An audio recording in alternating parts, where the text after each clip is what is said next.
হতে আমরা চলে আসতে পারি ওখানে।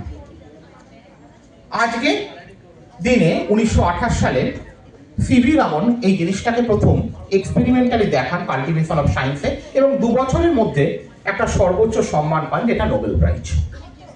একটু ফিরে দেখা যাক যে পেপারটা স্যার পাবলিকেশনের কথা বলছিলেন, যে পেপারটা প্রথম সিভি রামন পাবলিশ করেন ইন্ডিয়ান জার্নাল অফ ফিজিক্স 1928 সালে। তার ছোট্ট একটা ক্লিপিংস দেখালাম সবারকে, এবং আমরা দেখি যে কেন এটা জাতীয় বিজ্ঞান দিবস। রামন দেখিয়েছিলেন কি,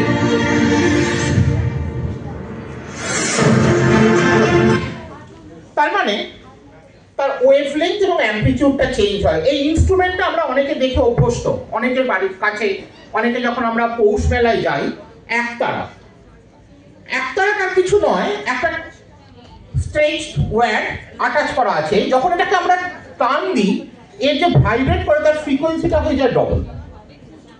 এই জিনিসটাও কিন্তু রামনের কাজের ওপর থেকে বানানো। এবং সবচেয়ে বড় জিনিস, এই জিনিসটা যখন রামন বানিয়েছিলেন তখন তার কাছে কোনো ইনস্ট্রুমেন্ট ছিল না, তিনি সাইকেলের দোকানের ভাঙা জিনিসপত্র থেকে বানিয়েছিলেন, সাইকেলের পুরনো স্পোক ইউজ করে। বিজ্ঞানের অগ্রগতিটা সবসময়ের জন্য খুব বড় ল্যাবরেটরি দরকার হবে তা নয়। কেন দরকার হবে না সেটা আমি আরেকটু পরে আসছি, কিন্তু উনি যখন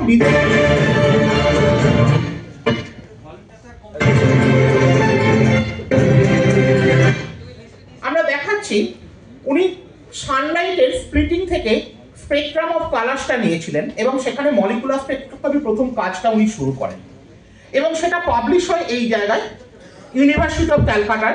উনি ডিসার্টেশনটা দিয়েছিলেন 1922-তে। 102 বছর আগে আজকের থেকে উনি লিখেছিলেন, light may exist in quanta, that means massless particles of energy. একটু যদি আমরা অন্যদিকে তাকাই, Scientist C.V. Raman's discovery has finally become a breakthrough.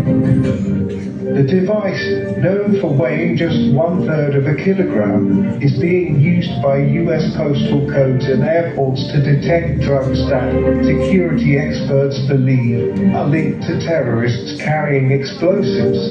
Probably the best device to free up even